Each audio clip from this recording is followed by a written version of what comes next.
നേർവീതി പ്രഭാഷണ പരമ്പരയിലേക്ക് ഏവർക്കും സ്വാഗതം. സുവിശേഷകൻ കുഞ്ഞുമോൻ തോട്ടപ്പള്ളി ഇപ്പോൾ നിങ്ങളുമായി ദൈവവചനം പങ്കുവയ്ക്കുന്നു. ശ്രദ്ധിച്ചാലും.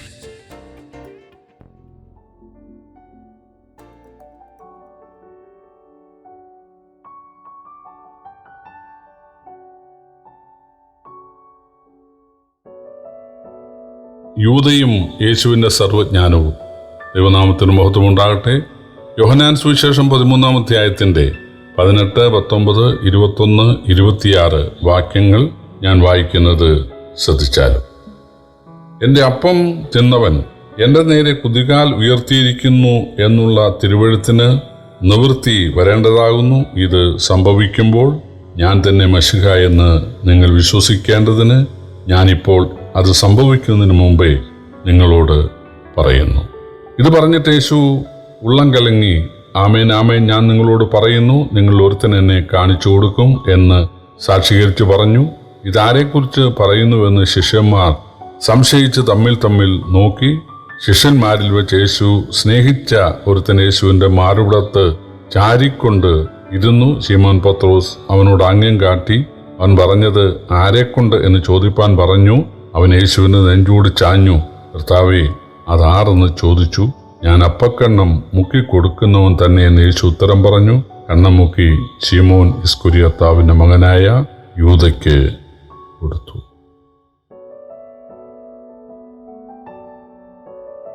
കർത്താവായ യേശുക്രിസ്തു തനിക്ക് ബോധിച്ചവരെയാണ് 12 പേരെ അപ്പോസ്തലന്മാരാക്കിയത്. യേശുവിന് യൂദയെ തിരിച്ചറിയാൻ കഴിഞ്ഞില്ലേ എന്ന് ചോദിക്കുന്ന ആളുകളുണ്ട്.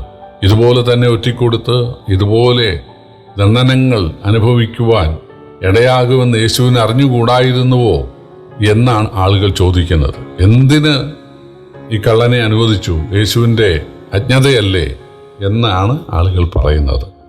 എന്നാൽ പ്രിയപ്പെട്ടവരെ, ക്രിസ്തു ജനിക്കുന്നതിന് 1000 വർഷം മുമ്പ് എഴുതിയിട്ടുള്ള സങ്കീർത്തനത്തിൽ 41-ാം സങ്കീർത്തനം 9-ാം വാക്യത്തിൽ എൻ്റെ അപ്പം തിന്ന എൻ്റെ പ്രാണസ്നേഹിതൻ എനിക്കെതിരെ കുതികാൽ ഉയർത്തിയിരിക്കുന്നു എന്നൊരു വാക്യമുണ്ട്.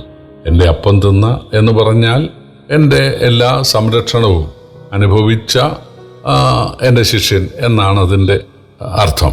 കർത്താവായ യേശുക്രിസ്തു ആവർത്തിച്ച് തൻ്റെ ശിഷ്യരോട് പറഞ്ഞിരുന്നു, നിങ്ങളൊക്കെ ശുദ്ധിയുള്ളവരാണ് എന്ന് പറഞ്ഞാൽ എന്നാൽ നിങ്ങൾ ശുദ്ധീകരണം പ്രാപിച്ചവരാണ്. പാപികളെ രക്ഷിക്കാനാണല്ലോ യേശു വന്നത്. യേശുവിനെ അവർ വിശ്വസിച്ചതിനാൽ അവർ ശുദ്ധീകരണം പ്രാപിച്ചവരാണ്. എന്നാൽ ഒരുത്തൻ അല്ലതാൻ, നിങ്ങൾ ഒരുത്തൻ കള്ളനാണ്, നിങ്ങളൊരുത്തൻ പിശാചാണ്. ആ മനുഷ്യൻ ജനിക്കാതിരുന്നെങ്കിൽ നന്നായിരുന്നു എന്നാണ് യേശു പറഞ്ഞത്. മറ്റൊരു കാര്യം ഞാൻ പറയട്ടെ, യൂദ ചെയ്ത ഏറ്റവും വലിയ തെറ്റ് യേശുവിനെ ഒറ്റിക്കൊടുത്തതല്ല. യേശുവിനെ ഒറ്റിക്കൊടുക്കാതിരുന്നിരുന്നെങ്കിലും യൂദ നരകത്തിലേ പോകും.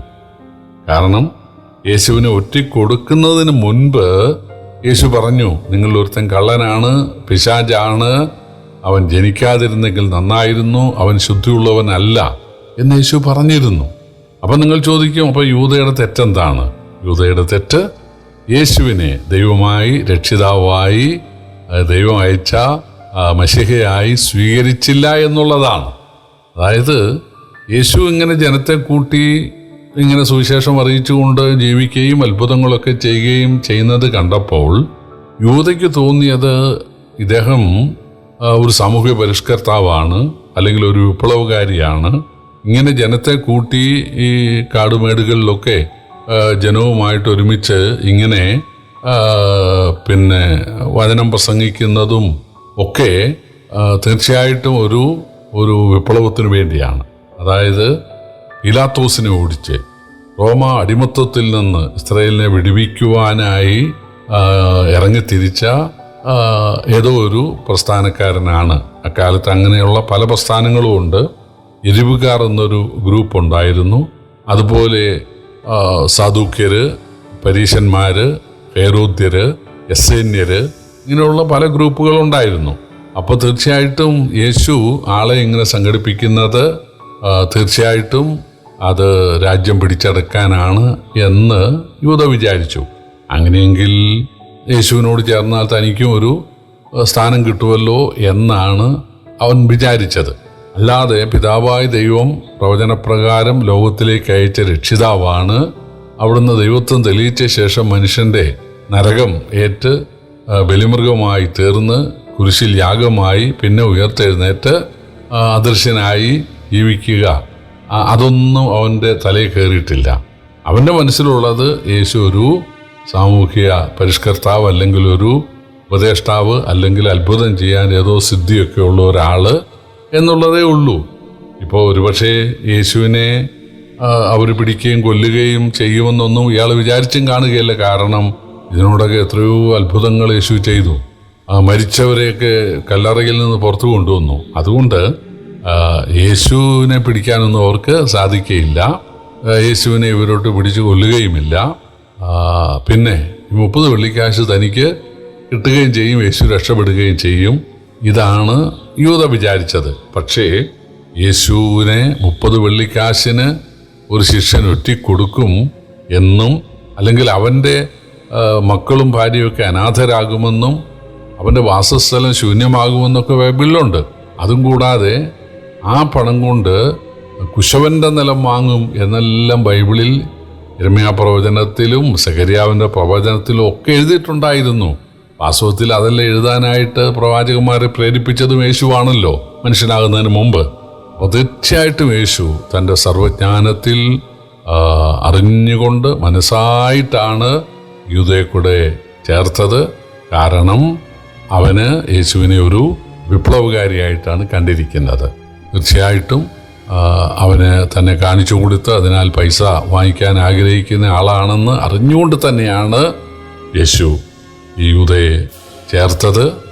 അവൻ രക്ഷിക്കപ്പെടാത്തവനായതുകൊണ്ട് ഇത്രയും വചനം കേട്ടിട്ട് ഒരു മാറ്റവും അവനിലുണ്ടായിട്ടില്ല. പ്രിയപ്പെട്ടവരെ, ദൈവവചനം നമ്മൾ ക്രിയ ചെയ്യണമെങ്കിൽ നമ്മൾ ഒന്നാമത് യേശുവിനെ ഹൃദയത്തിൽ രക്ഷകനായി സ്വീകരിക്കണം. യേശു നമ്മുടെ ഉള്ളിൽ ഹൃദയത്തിൽ വരണം. എങ്കിൽ മാത്രമേ ദൈവവചനം നമുക്ക് പ്രയോജനപ്പെടുകയുള്ളൂ. ദൈവവചനമൊക്കെ വാക്യങ്ങളൊക്കെ പഠിക്കാൻ സാധിക്കും, വേണ്ടി വന്നാൽ പ്രസംഗിക്കാൻ സാധിക്കും.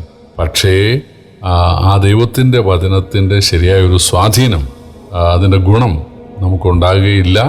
വെറും അറിവ് മാത്രം ആണ് ഉണ്ടാകുക. അതുകൊണ്ട് ഒന്നാമത് ദൈവമായ യേശുവിനെ ദൈവമായി രക്ഷിതാവായി കർത്താവായി ഇടയനായി കൈക്കൊണ്ട ശേഷം രണ്ടാമത് ദൈവവചനം പഠിക്കുവാൻ, അതനുസരിക്കുവാൻ ദൈവം ഏവരെയും സഹായിക്കട്ടെ. കർത്താവിൻ്റെ വലിയൊരു നാമം വാഴ്ത്തപ്പെടുമാറാകട്ടെ.